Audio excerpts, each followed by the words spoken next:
Good morning, Ohio State fans. Welcome back to the 11 Dubcast for Wednesday, December 10th. I'm joined by our film expert. As we were talking about pre-show, we've said the doctor is in because he's going to be our mortician today in terms of performing the biopsy, the autopsy rather, for this Ohio State 13-10 defeat in the Big Ten championship at the hands of Indiana. Mr. Kyle Jones. Jones, how are you grappling in wake of the agony of defeat from this past weekend? Are you holding up okay? I'm all right. The biopsy came back and it's malignant along the offensive line. Get it? It's a good one. I just thought of that now. It's a little gallows humor here for the coroner. The coroner is in. I keep This is the, I called an autopsy a biopsy and the mortician the coroner. similar. My It's close terminology is enough. all off. It's all good. This is not something we typically have to do here, but when it does happen, suddenly I'm the most sought after person. My Slack messages the last few days have just been blowing up of people asking me what we're going to talk about. No one did that last week. No one cared. You know, Hey, it well, just is what it is. it's like we like to. It's the silver lining of doing the position we occupy is that hate drives clicks. So Sure does. everybody is very content and at peace when things are going well, and when they're not, everybody is rushing to the site to figure out what went wrong. Who do we point the finger at, and who do we scream at? So we'll give you some guidance on that today. But in real life, come on, leave these people alone. They still got a whole college football playoff to bounce back from. Before we get into that, a couple things. One, shout out to our sponsor, of course, First Bank of Central Ohio. Give them a visit at fbcentralohio.com. The other thing, you were probably expecting this yesterday, and your entire Tuesday morning was blown up and ruined by no presence of the Dubcast. Quick programming note. As we prepare to transition into the offseason, and we're kind of in this limbo phase right now where Ohio State isn't going to play again until the last day of the year, and then we'll have hopefully a few more college football playoff games after that to take in. We are going to be pivoting to an every other day format here on the Dubcast as opposed to the daily one. So you'll still get the episodes with Chase and I that come out Monday morning. We will still be doing a Wednesday episode as we're doing right now to help promote film study this week, which had its own problem with YouTube last week. We can assure you that if there are more problems with YouTube this week, you can at least make sure to get the episode of film study in the article that Jones publishes on 11warriors.com itself. So if you're not able to get the video on the channel, go to the site, access the article, and it will be there for you midday Thursday. And then, of course, we will have the Friday episode that we do with Dan Hope on the Dubcast as well over the next couple of weeks. So still getting episodes for 3 of the 7 days of the week, just not 5 every day during the week, but we are still going to be around. So bear with us, and we appreciate your understanding. Thank you very much. Now, for the reason that everybody is really here, Mr. Jones. So a lot of people are I keep drawing the parallel to the Michigan game from last year, and it isn't just because the game ended 13-10, which is going to invite the comparison on itself. But there's a lot of reasons that game relative to what just happened in the Big Ten championship gives me encouragement that Ohio State can bounce back in the upcoming CFP as they did last season. At the same time, there's a lot of things similar to what happened against Michigan last year that took place in the Indiana game that ideally need to be corrected going forward. Some of them are kind of out of control at this point. I don't think Jaden Fielding is magically going to figure out how to kick a 27-yard field goal. That being said, the offensive play calling can ideally work itself out.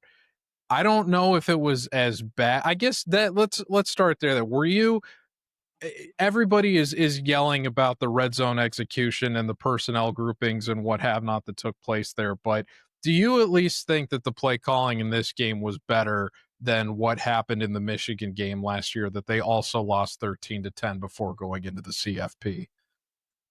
I do, and I will caveat that with I think in the second half they made adjustments that I don't think they're necessarily getting credit for. I thought overall game calling and game planning it was a slow start. I think it's evident that Indiana was more prepared. Their coach, I think this was probably the best example for Ohio State fans who are wondering what's the deal with Signetti, what's the deal with Indiana. Like, they were so well prepared. They attacked every single tendency, every single weakness. They had answers baked in. Their players knew it. They recognized it. I think we can talk about the distractions. Clearly there were more on the offensive side than the defensive side. I don't think we have to go into why, because the defense played great, first off. So I think like that shows that there was a little bit of a gap there from side to side. But I thought they made better adjustments in the second half, and they largely moved the ball between the 20s. Like the second half was 7 possessions total, right? Like Ohio State controlled the second half from a time of possession. I think it was 35 to 22 number of plays ran by each team. So like Ohio State had the ball and moved it at their will. This was not like the Michigan game last year where, it was 3 and out and suddenly Michigan's got the ball for 9 minutes, right? This was not that. This was what happened when you got down in the red zone. And I think that's where people are concerned because, you could see them move the ball between the 20s. The execution was a bigger issue to me than the pure play calling of what happened down there. Now, to be fair, I don't think Ohio State did themselves any favors because Indiana showed from the get-go that when Ohio State would go to 13, 14 personnel, put all those tight ends in, Indiana was matching it. They weren't just saying, oh no, we're going to play our base defense. Maybe you had one lineman, which some opponents have done because they don't have the depth and they don't trust their depth the way that Indiana does. Indiana was they ran a 6-4 one play. Like that, like a 6-4. The final play of the game that everyone wants to talk about, they had 8 defensive linemen and 3 linebackers or something like 7 and 4, something like that. Like they were willing and saying like, great, you're going to go big. We will go big. And I think Ohio State made the mistake of saying, well, our bigs are better than your bigs because they weren't. Like Will Kazmarek has been great all year. He got bullied by Stephen Daly, the defensive end from Indiana. I mean, just play after play, you turn on the tape and you go, why is number 8 in the backfield? And then you look and realize, oh, because he just threw Will Kazmarek around. And that is a play calling whiff when you say either one, you didn't recognize the talent of that defensive end. And 2, when you're just saying, we'll just put our tight end on an island against the starting defensive end. That's just not a realistic strategy moving forward. And I think they probably saw the clip of Kazmarek ragdolling the Michigan defenders in the game in Ann Arbor and said he can just continue to do that the rest of the way. Correct. And I think if anything, if you want to take some solace in it, you can know that Indiana is that much better and more physical than Michigan. So there's your golden takeaway here for the fans that want it, because that part was evident. Like Indiana was physical. They were willing. Their linebackers are really good, really, really good. And they played like it, and they were prepared. And so I think Ohio State didn't come in with enough wrinkles. And then you saw in the second half, they started to mess with it. There was a play in the first possession of the second half where they had 13 personnel. So Indiana responds, we're going to break this down in film study. They were literally running a 4-4 like it's an 8th grade offense or 8th grade defense. They have four defensive linemen, 4 linebackers, 1 safety, 2 corners. And what Ohio State does is they split out Max Clare and Bennett Christian, and then they put Jeremiah Smith in the slot. And they had a deep play action shot, max protection. They're setting up. It's Jeremiah Smith one-on-one downfield with the safety, and the ball never left Sayin's hand because the entire right side of the offensive line just completely collapsed. Like they had a well drawn up. That was not the scheme. They had the right protection on, but at a certain point, the guy's there, and I don't think it's a coincidence that was the last series that Tegra Shabola was in at right guard, because he was one of obviously those offenders on that play. Well, one of the reasons I was so optimistic about Ohio State in this game is because in talking to you throughout the course of November, our biggest area, and I shouldn't even say our, because you're really the one that more illustrated it to my attention than I would have been able to pick up on otherwise, even though most people were pretty much all in universal agreement that the biggest question mark surrounding the execution of the team overall was the offensive line. They have their best game against Michigan. At that point, I'm thinking, okay, I'm seeing a similar trend here to what happened last season with the offensive line has rounded into form towards the end of the season, and we're going to see them continue to get better the rest of the way. Even though we were still a little bit nervous about, are they really figuring it out against the likes of Purdue and UCLA and Rutgers down the stretch. They saved their best. I don't want to say best for last because there's obviously still a lot left, but best of last in the regular season, I guess you could say, for the Michigan game. And I figured that Indiana was somewhere around similar talent level in the front seven to what Michigan had this year, at least in terms of run defense. So I thought, okay, if they were able to handle Michigan in their own house last week under not great circumstances, going to a neutral environment in the state of Indiana on turf, given their historically very good performances, one Michigan State game notwithstanding in the Big Ten championship, I think they should be able to figure it out.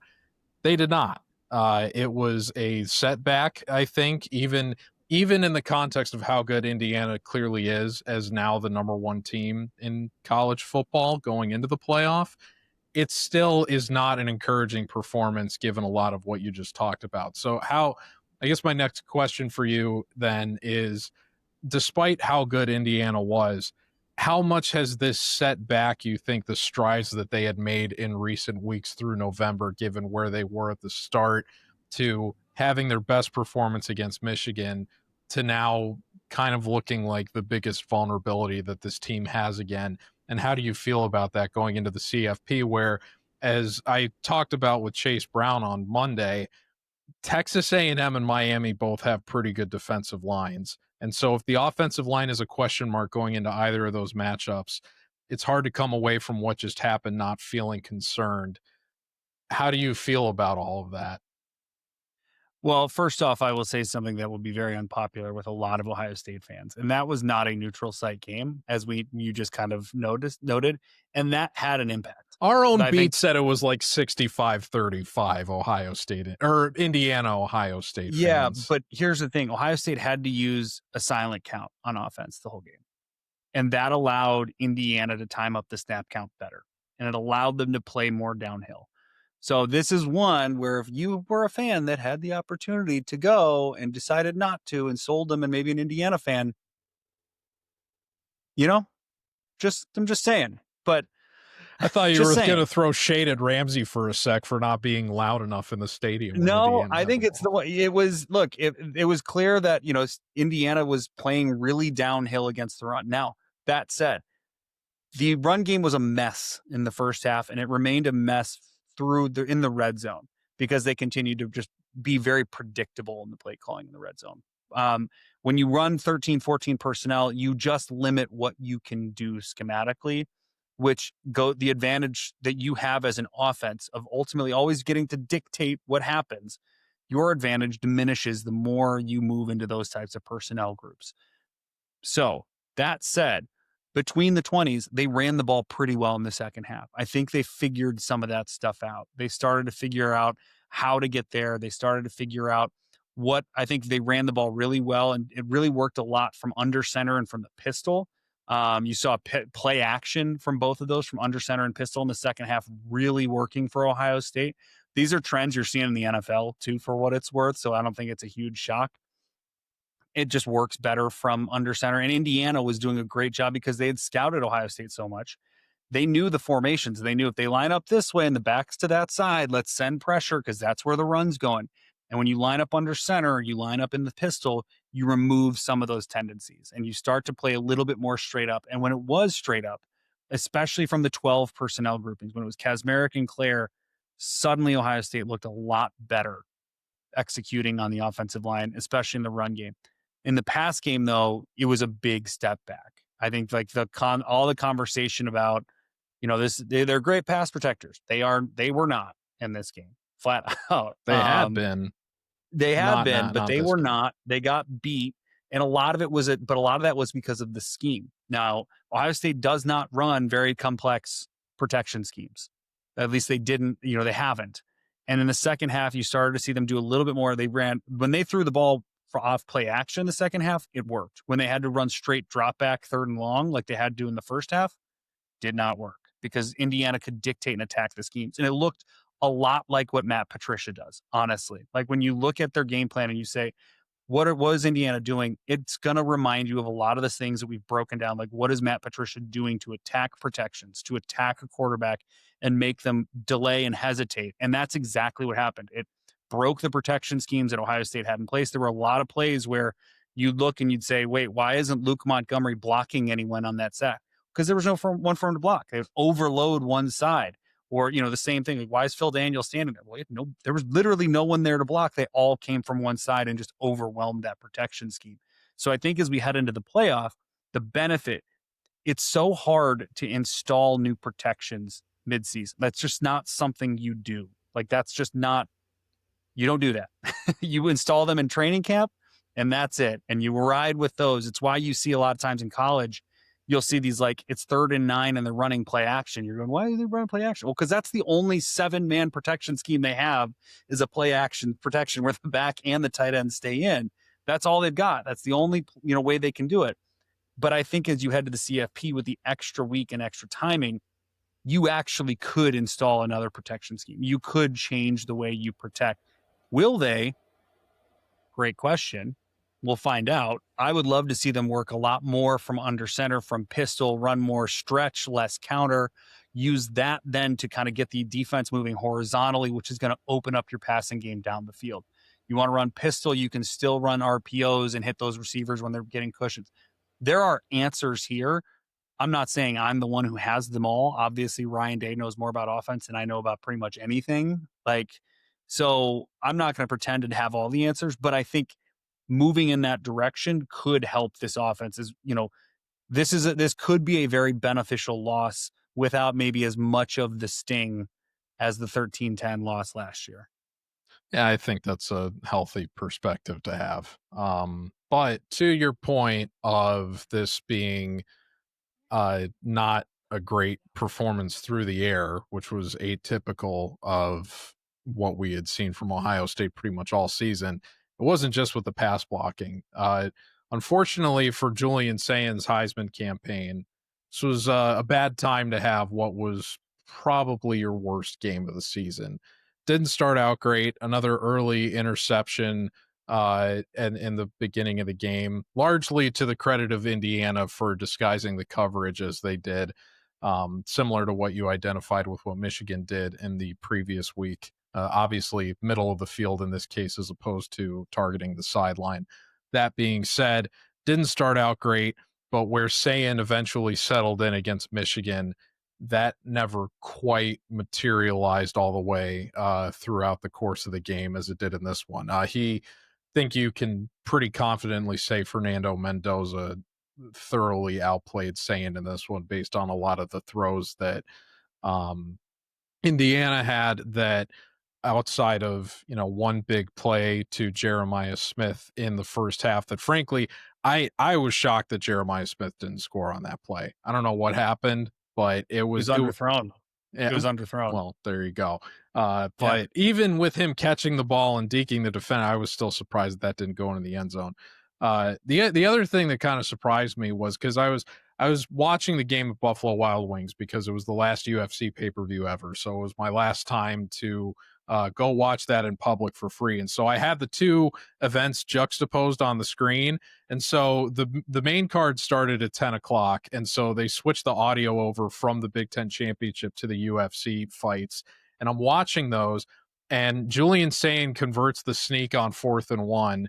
And I'm thinking, oh, great, they got it. So they're going to be first and goal or close to it. And things are looking good in terms of them taking a 17-13 lead at this late stage of the game.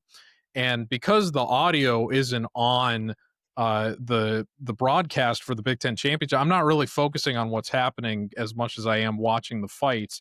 And then I look back and Indiana suddenly has the ball. And I'm thinking, did they turn the ball over? Like, what happened? I didn't even realize that they overturned the sneak ruling.